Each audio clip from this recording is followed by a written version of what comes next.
প্ৰাণৰ স্পন্দন জুবিন গাৰ্গ আৰু আমাৰ মাজত নাই। পাখি পাখি এই মন, পাখি লগা মোৰ মন, এই গান গাই আমাৰ মাজত হৃদয়ে হৃদয়ে সোমাই পৰা শিল্পীজন আমাৰ মাজত নাই। ছিংগাপুৰত নৰ্থ ইষ্ট ফেষ্টিভেলত অংশগ্ৰহণ কৰিবলৈ গৈ আজি দুপৰীয়া স্কুবা ড্ৰাইভিঙত অংশগ্ৰহণ কৰোঁতে তাতেই অসুস্থ হৈ পৰিল জুবিন গাৰ্গ।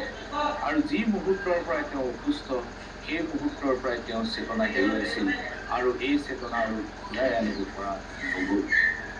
প্ৰিয় দৰ্শক, জুবিন গাৰ্গ এক অবিস্মৰণীয় কণ্ঠ, এক অবিস্মৰণীয় ব্যক্তিত্ব। প্ৰিয় দৰ্শক, জুবিন গাৰ্গ আৰু আমাৰ মাজত নাই, এই কথা অবিশ্বাস্য। কিন্তু জাতিয়ে বিশ্বাস কৰিবলৈ বাধ্য হ'ল এই ডেকা শিল্পীজনক আমি হঠাৎ